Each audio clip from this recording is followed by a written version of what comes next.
Mesdames et messieurs, bonsoir. Merci d'avoir choisi RTI 1 à la une de ce 20h. La Haute Autorité pour la bonne gouvernance a produit son rapport d'évaluation 2020-2021 des activités liées à la prévention, à la lutte contre la corruption et les infractions assimilées.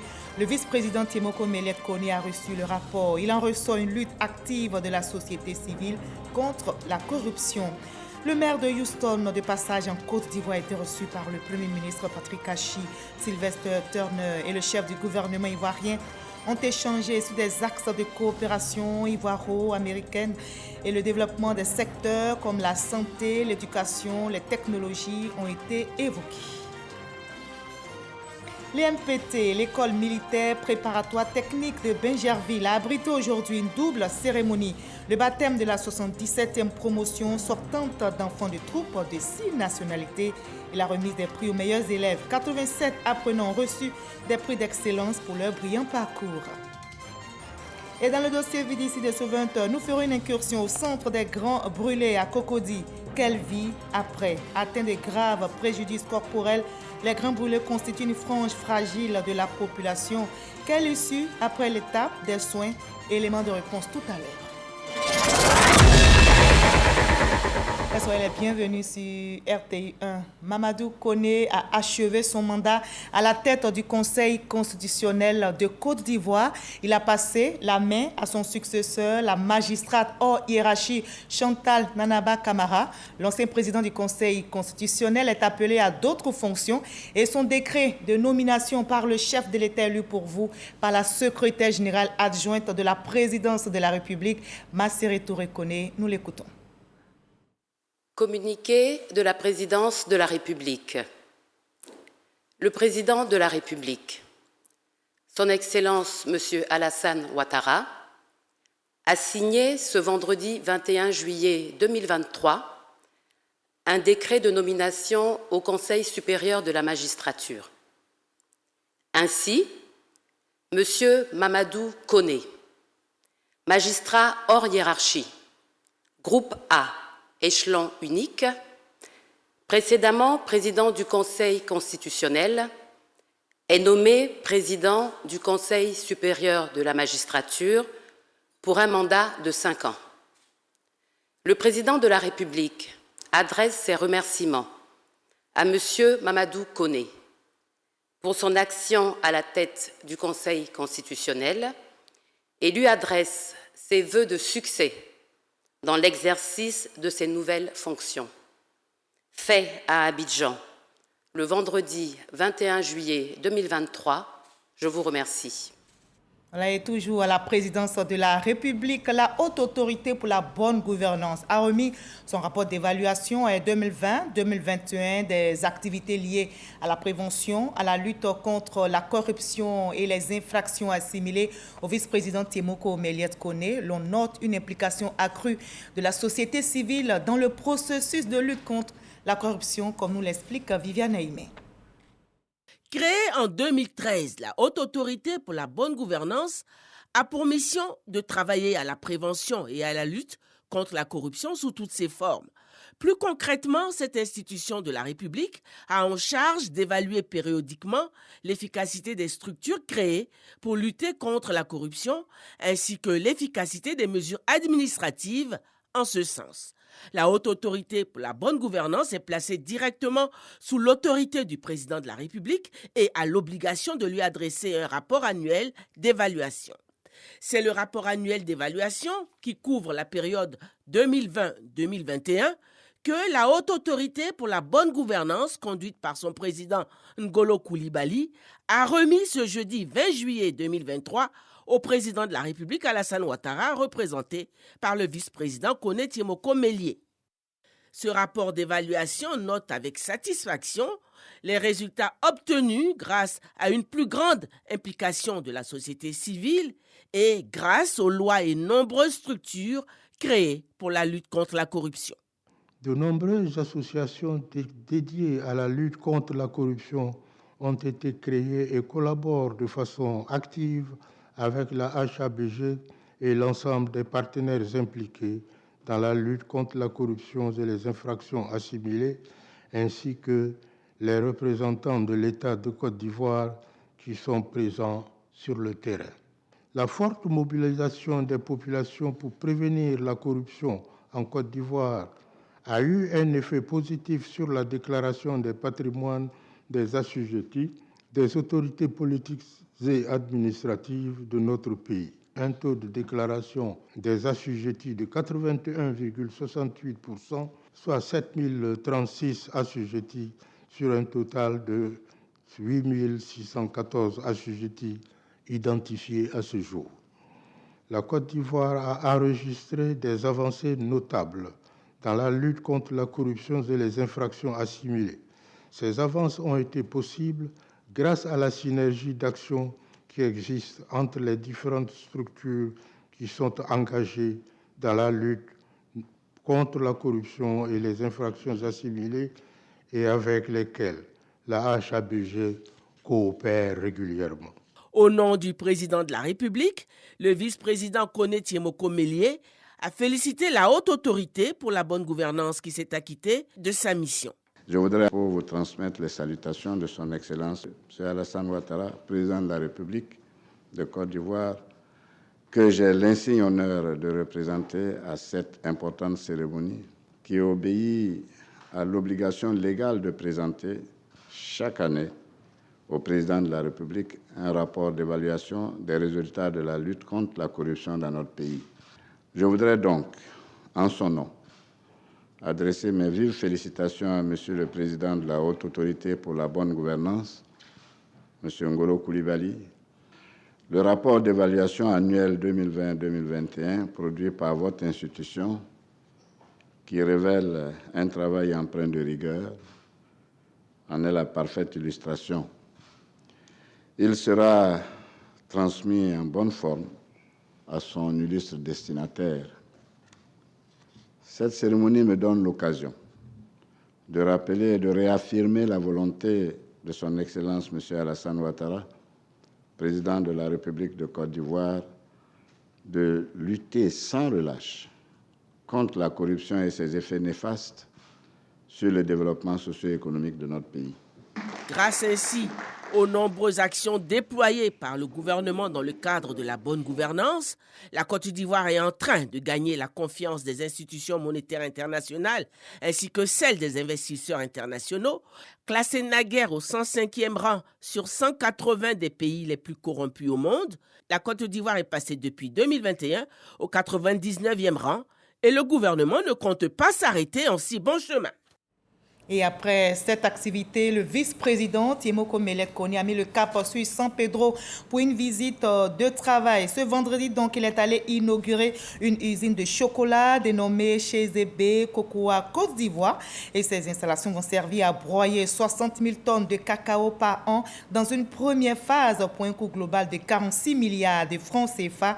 Le fonctionnement de cette usine vient ainsi booster le niveau de transformation locale de cacao.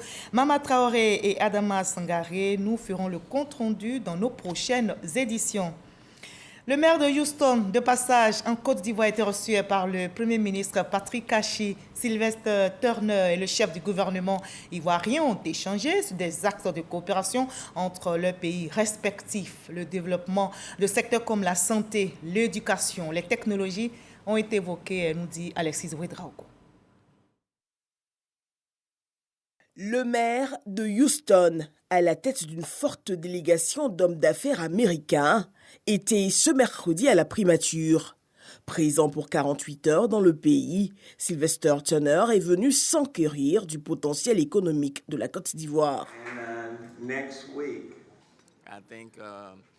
La semaine prochaine en dira long sur les différents échanges qu'on a eus, non pas seulement pour la ville de Houston, mais aussi pour beaucoup d'autres villes américaines. Et surtout pour les investisseurs, ils doivent comprendre que l'Afrique est le futur et qu'il n'y a pas de meilleur endroit pour faire des investissements majeurs qu'ici, en Côte d'Ivoire. Aujourd'hui a été un jour assez exceptionnel pour nous. Nous sommes encore là pour un jour et demi et nous sommes très confiants et enthousiastes par rapport aux perspectives. Croissance économique, impact sous-régional, secteur à fort potentiel, le chef du gouvernement présente les atouts économiques du Made in Côte d'Ivoire. Patrick Hachi lance un appel fort aux investisseurs internationaux. Votre présence est un signal fort aux investisseurs. Ils se diront que si le maire de Houston y est allé, c'est qu'il y a des intérêts importants là-bas.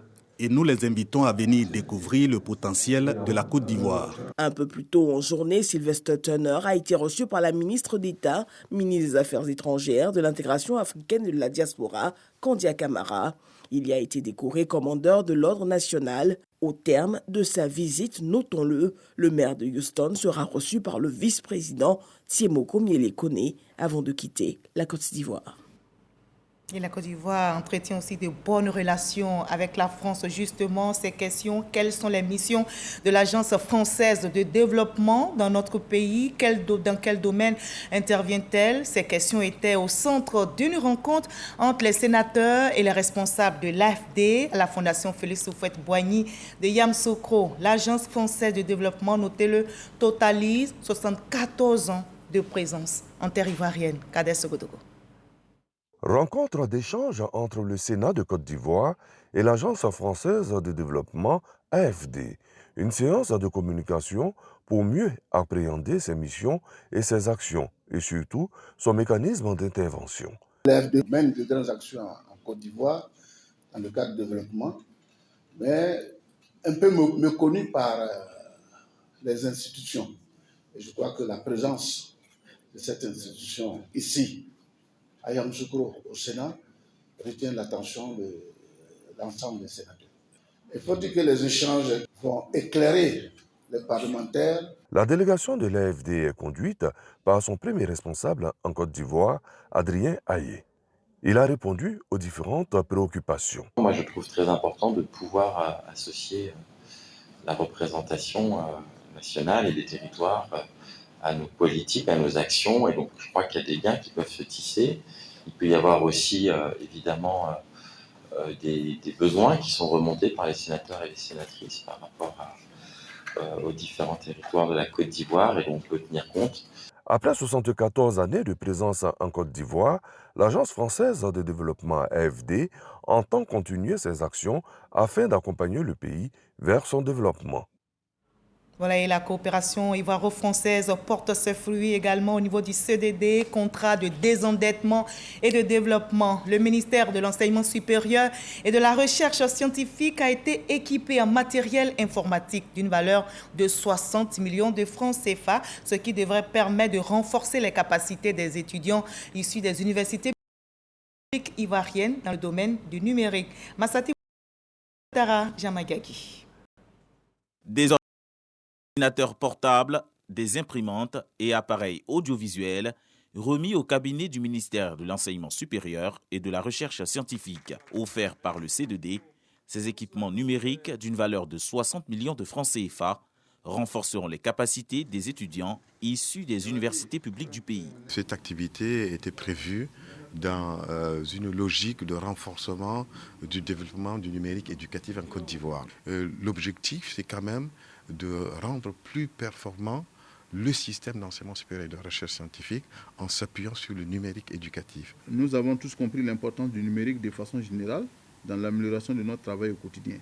Je voudrais dire à quel point j'apprécie à sa juste valeur cette activité du C2D qui nous permet de disposer ce jour des équipements informatiques. J'exhorte tous les bénéficiaires du cabinet, des directions générales et centrales à en faire un bon usage. 17 espaces numériques et 3 Fab Labs sont en activité dans les universités publiques. 8 autres centres réservés aux technologies de l'information et de la communication sont prévus dans les années à venir. L'opération d'affectation en ligne des élèves en classe de 6e et de seconde A et C débute respectivement le mardi 25 juillet, également le jeudi 10 août prochain. Avant donc ces dates, la direction de l'orientation et des bourses présente le processus au grand public. Parents d'élèves, vous êtes donc invités à procéder au choix en ligne des établissements scolaires de vos enfants afin d'éviter les réclamations à l'affichage. Walter Madou Ouattara. La dématérialisation des actes administratifs continue d'être une réalité au ministère de l'Éducation nationale et de l'alphabétisation. Initiée en 2018, l'affectation en ligne des élèves en classe de 6e en est une parfaite illustration. Au titre de la session 2023, les admis au CPE avec 85 points débutent l'opération. TGP de 153 à 170 points. À partir du mardi 25 juillet 2023 à 23h59. De 136 à 170 points à partir du mercredi 26 juillet 2023 à 23h59. De 85 à 170 points à partir du jeudi 27 juillet 2023 à 23h59. L'orientation affectation en seconde A ou C selon les 3 phases suivantes. Moyenne d'orientation supérieure ou égale à 14/20 à partir du jeudi 10 août 2023 à 23h59. Moyenne d'orientation supérieure ou égale à 12/20 à partir du vendredi 11 août 2023 à 23h59. Moyenne d'orientation supérieure ou égale à 10/20 à partir du 12 août 2023 à 23h59.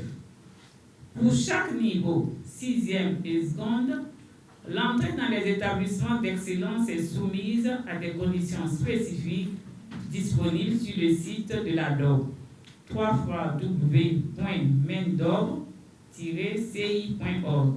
Le processus consiste à orienter et affecter les élèves concernés à l'aide d'un téléphone portable par le canal de tous les opérateurs de téléphonie mobile en envoyant DOB par message au 99 91. Le coût de l'opération est de 200 francs, prélevé uniquement sur le crédit de communication et dure au maximum 5 minutes. Nous encourageons vivement les élèves et leurs parents à choisir eux-mêmes une série et un établissement d'accueil afin d'éviter les réclamations après publication des résultats. L'orientation en ligne est un pan du projet d'amélioration de la gouvernance et de la délivrance des services de base aux citoyens, PAG-DS, un projet financé par la Banque mondiale. On fait un tour maintenant à l'EMPT, l'école militaire préparatoire technique de Bingerville, qui vient d'abriter une double cérémonie. Le baptême de la 77e promotion sortante d'enfants et de troupes et la remise de prix aux meilleurs élèves. 87 apprenants au total ont reçu des prix d'excellence pour leur brillant parcours. Le ministre d'État, Téné Birahima Ouattara, salue le travail abattu au sein de cette prestigieuse école. On retrouve Walter Amadou Ouattara en compagnie de Zakaria Traoré. Le travail bien fait conduit évidemment à la récompense. On le voit à travers cette cérémonie à l'école militaire préparatoire technique EMPT de Bingerville qui permet de remettre 87 prix aux 3 meilleurs élèves de chaque classe. Cette année, les filles ont empoché 51 prix, dont 6 sont revenus à Ange Victoria Kra Ngri de la terminale C. Le commandant école réaffirme l'ambition d'excellence de l'établissement. Rehausser le niveau académique des élèves et à les rendre plus performants aux examens à grand tirage. Les premiers résultats de cette fin d'année sont de nature à nous conforter et à croire que chaque personnel de notre établissement en a fait sien le slogan de cette année scolaire. Objectif 100% à l'MPT, je m'y engage. Ainsi, ces résultats sont au BPC 100%, au brevet de technicien en électronique 100% et au brevet de technicien en mécanique, véhicule et engin 100%. Après cette bonne année passée ici, la 77e promotion sortante d'enfants de troupe, composée de 6 nationalités autres qu'ivoiriennes, passe le flambeau. Elle est baptisée au nom du général de brigade Diarasouba Bakari, directeur général des affaires stratégiques au ministère d'État, ministère de la Défense. Mes filleuls, votre objectif maintenant doit être de réussir les études supérieures dans les différentes voies dans lesquelles vous allez vous engager. Le chemin qui se profile devant vous comportera son lot de difficultés que vous ne pourrez vaincre que par votre détermination et votre ardeur au travail. Pour avoir contribué à la rénovation de cet établissement de renommée internationale, bâti en 84 ans d'existence, le président de la cérémonie, le ministre d'État, ministre de la Défense, Téné Birahima Ouattara, a reçu la reconnaissance des anciens enfants de troupe et des dirigeants actuels de l'EMPT. Il avait à ses côtés Amadou Koulibaly, ministre de la Communication et de l'économie numérique, ainsi que plusieurs autorités de l'armée ivoirienne. On en arrive à notre dossier VDC de ce 20h. Ce soir, nous faisons une incursion au centre des Grands Brûlés logés à Cocody avec cette question: quelle vie après? Ils sont plus de 500 patients à être reçus chaque année dans ce centre. Après le long processus de leur prise en charge entre douleur et désespoir, comment parviennent-ils à se reconstruire une fois sortis d'hôpital? Comment se fait leur réintégration dans la société? Dans quel état physique, quel état moral s'intègrent-ils? Qu'en est-il surtout pour les travailleurs? Comment affronter le regard des autres? Quelle issue après l'étape des soins? Questions-réponses dans le dossier VDC signé ce soir, Khalid Diomondé, Serge Kolia. Mais attention, certaines images peuvent choquer.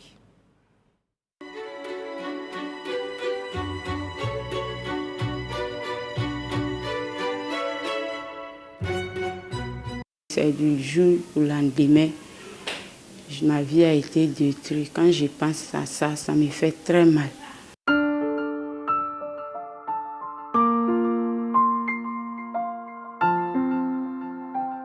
La vie de Korotoum, 28 ans, bascule un soir du 14 mai 2021, victime de l'explosion d'une bouteille de gaz en cuisine alors qu'elle travaillait comme domestique.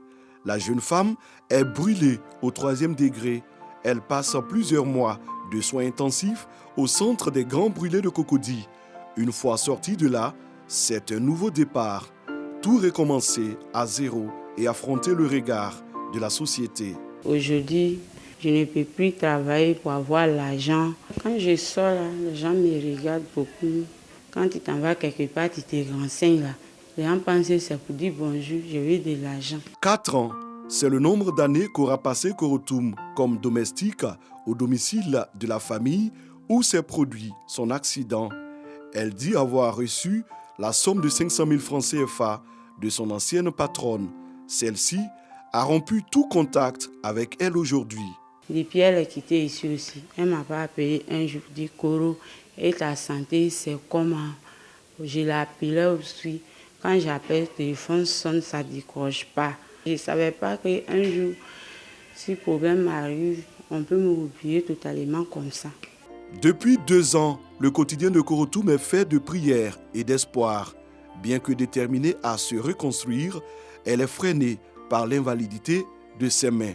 Seule une intervention chirurgicale peut la sauver. Ahmad, 24 ans, est lui aussi un grand brûlé. Son cas relève d'un accident de travail survenu en décembre 2020. Après un appui médical d'une semaine, son entreprise le laisse livrer à lui-même. Il n'a pas été déclaré à la CNPS, la Caisse nationale de prévoyance sociale. À un moment donné, on dit qu'ils ont trop perdu, ils ont trop dépensé, donc ils ne peuvent plus me soigner, que donc les parents n'ont qu'à prendre le reste. Je suis devenu une charge pour les parents. Lorsqu'il se remet de ses brûlures après environ 9 mois, Ahmad frappe à la porte de son employeur, espérant être réintégré. Il est tout simplement refoulé à son grand désarroi. Quand je suis parti à la société, mon patron, dès qu'il m'a regardé, m'a chassé. C'est quelle entreprise tu vas partir avec ces images? Plus que toi-même, ton entreprise, on te chasse. Tu vas aller t'arrêter devant quel patron pour dire que tu travailles? Tu ne sais même pas compter sur quoi. Tu ne sais même pas, souvent tu es assis, tu ne sais pas comment tu vas faire pour manger. Plus d'emploi, plus d'économie. Ahmad a perdu tout espoir. Que disent les textes juridiques relatifs à la sécurité au travail? Quelle issue pour les accidentés de travail non déclarés à la CNPS? Nous nous sommes référés à la directrice de la santé et de la sécurité au travail au ministère de l'Emploi et de la Protection sociale pour nous éclairer. Tout travailleur du secteur privé formel doit être déclaré auprès de la Caisse nationale de prévoyance sociale. Donc, si ce travailleur-là n'est pas déclaré, ça c'est une infraction de l'employeur. Donc justement, c'est lorsque le travailleur va venir auprès de la Caisse nationale de prévoyance sociale pour déclarer son accident, on va saisir l'inspection du travail qui va rentrer en jeu. Selon les dispositions du Code du travail, l'employeur a obligation d'assurer la préservation de l'emploi de son travailleur accidenté. Un employeur qui a son travailleur qui a été victime d'accident de travail n'a pas le droit de le jeter à la porte du jour au lendemain. Il doit veiller à lui trouver un poste adapté à sa nouvelle condition physique. La question du respect des droits des grands brûlés et l'amélioration de leurs conditions de vie, Rose de Souza en a fait son cheval de bataille.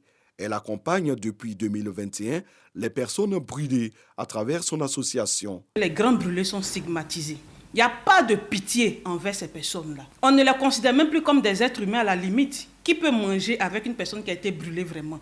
Qui peut acheter la marchandise d'une personne qui a été brûlée? Des enfants ne reconnaissent même plus le visage de leur mère.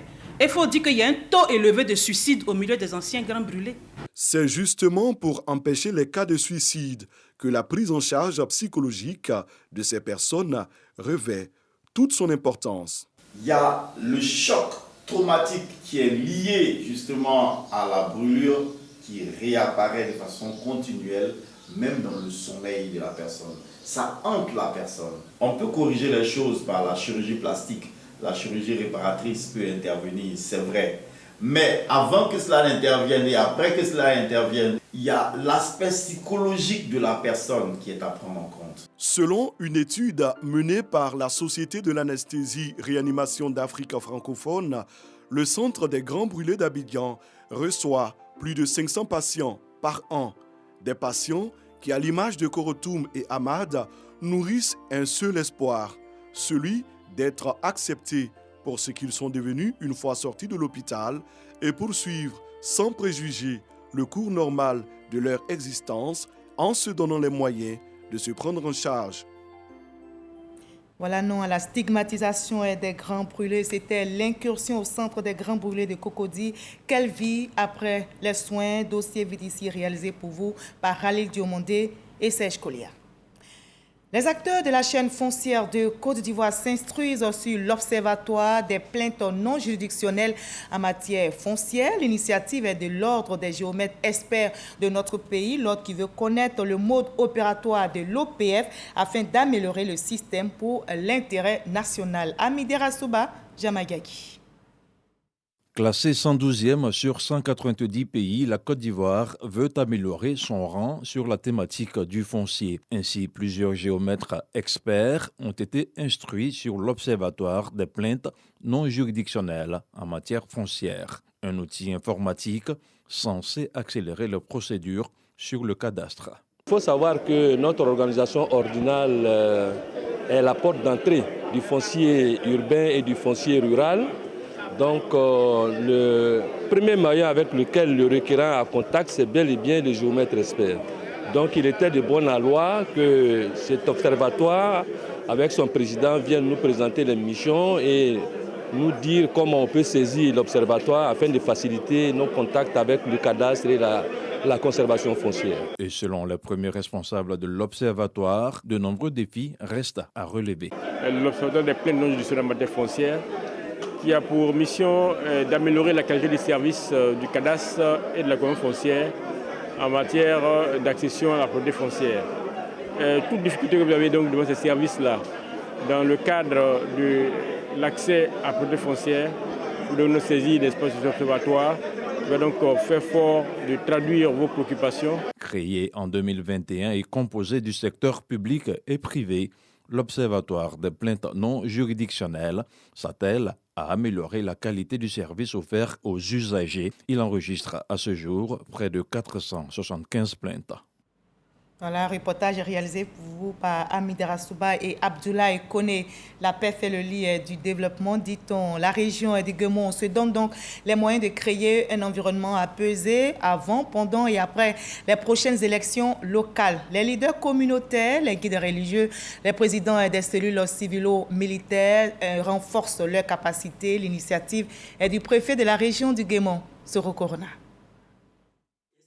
Le corps préfectoral, les leaders communautaires les guides religieux, les forces de défense et de sécurité, les membres des cellules civilo-militaires de la région de Guémon, à l'école de la paix et de la cohésion sociale. Des séances de formation pour renforcer et consolider la cohésion sociale et le vivre ensemble avant, pendant et après les élections locales à venir. Une initiative du préfet de la région de Guémon.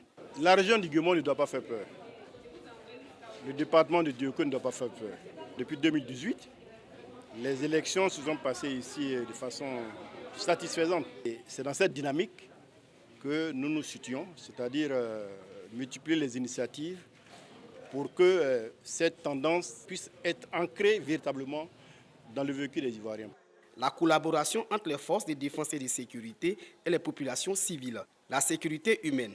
2 thématiques qui permettront aux participants de détecter, prévenir et gérer les conflits communautaires afin de garantir la paix dans le Guémon. Il faut faire en sorte qu'on arrive à désethniciser le débat politique, on arrive à décommunautariser les questions de sécurité et autres. Il faut que la population participe en effet et qu'elle se mobilise pour prendre en main les enjeux sécuritaires, comprendre que rien ne peut se décider sans elle. La sécurité humaine, c'est regarder au-delà de la sécurité, regarder déjà la confiance qu'il y a entre les populations et la police et appuyer toutes les initiatives, qu'elles soient prises par l'État ou par d'autres acteurs dans le sens de l'amélioration de la cohésion. Et ces outils de cohésion sont des outils indispensables à maintenir la sécurité, la paix et la cohésion durant ces élections. Les chefs coutumiers, les guides religieux et les membres des cellules civilo-militaires s'engagent à investir le terrain pour des élections apaisées. Ça va nous permettre de voir comment aborder les sujets avec la population, aborder les sujets avec les candidats surtout. On va demander à la population d'être fair play. La politique, c'est un jeu. Que le meilleur gagne. Chacun doit faire son travail pour bâtir une société juste et réconciliée. C'est ce message-là que je vais prôner à chaque fois que je ferai les messes dans les villages. Tous mobilisés et volontaires pour des consultations électorales apaisées. Thème de ces assises sur la paix, la cohésion sociale et les élections apaisées dans le Guémon. Ce séminaire est soutenu par le ministre d'État, ministre de la Défense, Téné Birahima Ouattara, et celui de l'Intérieur et de la Sécurité, Diomandé Vagondo. Voilà, je vous propose un tour en bref de l'actualité au Nigeria, au Yémen et aux États-Unis avec Souleymane Doni Songou et Sidonie Davila.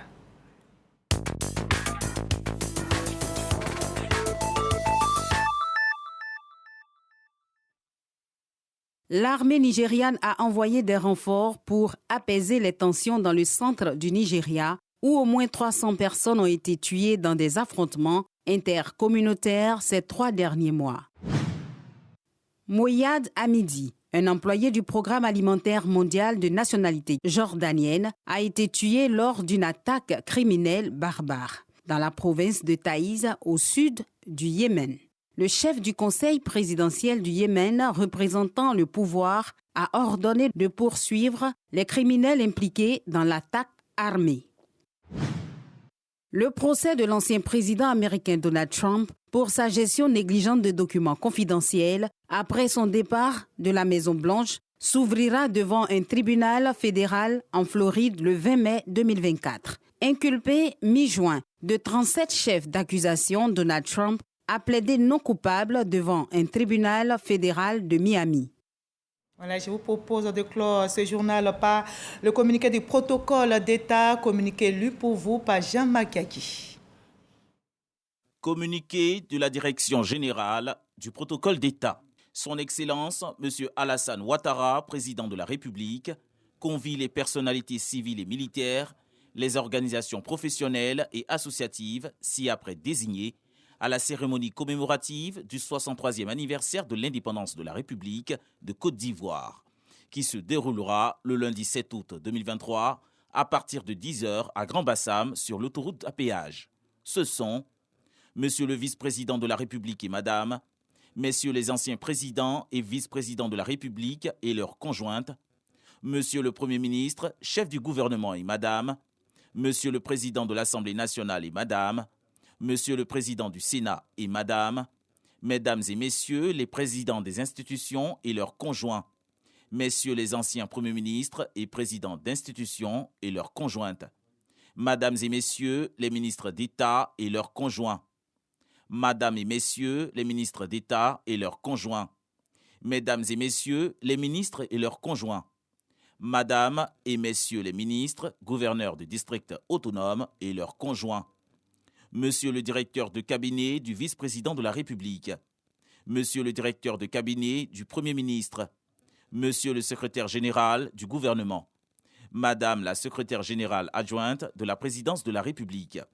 Mesdames et messieurs les chefs de mission diplomatiques et représentants des organisations internationales, Mesdames et messieurs les conseillers spéciaux à la présidence de la République, Mesdames et messieurs les directeurs de cabinet des ministres à la présidence de la République, Monsieur le chef de cabinet du président de la République, Monsieur le directeur de cabinet adjoint du vice-président de la République, Messieurs les directeurs de cabinet adjoints du Premier ministre, Monsieur le secrétaire général du ministère d'État, ministère des Affaires étrangères, de l'intégration africaine et de la diaspora, Mesdames et messieurs les ambassadeurs au département central, Mesdames et messieurs les consuls honoraires, Mesdames et messieurs les directeurs conseillers et conseillers techniques à la présidence de la République, Mesdames et messieurs les membres des bureaux des institutions de la République, Messieurs les procureurs généraux près la Cour de cassation et le Conseil d'État et la Cour des comptes, Monsieur le premier avocat général du parquet général près la Cour de cassation et le Conseil d'État, Mesdames et messieurs les avocats généraux, Madame et messieurs les premiers présidents des cours d'appel d'Abidjan, de Bouaké, de Daloa, de Korogo et de commerce d'Abidjan, Madame et messieurs les procureurs généraux près les cours d'appel d'Abidjan, de Bouaké, de Daloa, de Korogo et de commerce d'Abidjan, Mesdames et messieurs les présidents des tribunaux de première instance d'Abidjan et de Yopougon, de commerce d'Abidjan et du pôle pénal économique et financier, Messieurs les procureurs de la République près les tribunaux de première instance d'Abidjan, de commerce, de Yopougon et du pôle pénal économique et financier, Madame le préfet de Grand Bassam, Monsieur le président de l'Académie des sciences, des arts et des cultures d'Afrique et des diasporas, ASCAD, Monsieur le général du corps d'armée, chef d'état-major général des armées, Monsieur le général du corps d'armée, commandant supérieur de la gendarmerie nationale, Monsieur l'administrateur général, directeur général de la police nationale, Monsieur le général, chef d'état-major particulier du président de la République, Monsieur le directeur général des douanes, Monsieur le directeur général des affaires maritimes et portuaires, Monsieur le directeur général des forêts et de la faune et leurs collaborateurs, Messieurs les anciens combattants, Madame la présidente du Conseil national des droits de l'homme, Messieurs les présidents des autorités de régulation, Monsieur le maire de Grand Bassam, Messieurs les maires du district autonome d'Abidjan, Mesdames et Messieurs les directeurs des cabinets ministériels, Madame et Messieurs les présidents des universités publiques, Messieurs les présidents des chambres consulaires, Mesdames et Messieurs les présidents des conseils d'administration et directeurs généraux des entreprises publiques et parapubliques, Monsieur le bâtonnier de l'ordre des avocats, Mesdames et Messieurs les présidents des ordres et organisations professionnelles, Mesdames et Messieurs les présidents, secrétaires exécutifs ou secrétaires généraux des partis politiques, Messieurs les présidents de la Confédération générale des entreprises de Côte d'Ivoire, CGECI, de la plateforme unique des petites et moyennes entreprises, PU-PME, et de la Fédération ivoirienne des petites et moyennes entreprises, FIP-PME, et les membres de leurs structures. Mesdames et Messieurs les présidents et secrétaires généraux des centrales syndicales, UGTCI, Dignité, FESACI, UNATRCI, Humanisme et 50 de leurs membres respectifs. Monsieur le vice-président et les membres du directoire de la Chambre nationale des rois et chefs traditionnels de Côte d'Ivoire. Monsieur le président et les membres du Forum des confessions religieuses. Monsieur le président et les membres du Conseil supérieur des imams, COSIM. Mesdames et messieurs les représentants des organisations de la société civile. Le Haut Conseil du patronat des entreprises de transport routier. La Fédération nationale des sociétés coopératives de ouvriers de Côte d'Ivoire. La Fédération nationale des commerçants de Côte d'Ivoire. Mesdames et messieurs les représentants des associations sportives. Monsieur le Président et 200 membres du Conseil national de la jeunesse de Côte d'Ivoire, CNJCI. Les cartons d'invitation sont à retirer au ministère d'État, ministère des Affaires étrangères, de l'intégration africaine et de la diaspora, auprès de la Direction générale du protocole d'État, du mercredi 26 juillet au mardi 1er août 2022 de 9h à 17h. La mise en place sur le lieu de la cérémonie débutera à 7h30 et prendra fin à 9h15 horaire de rigueur. Abidjan le 20 juillet 2023, le directeur général du protocole d'État. Et voilà qui met un point final à ces 20h. Merci à vous tous de l'avoir suivi. Je vous retrouve avec le même plaisir demain, 20h sur ce même plateau et sur la même chaîne. Portez-vous très bien.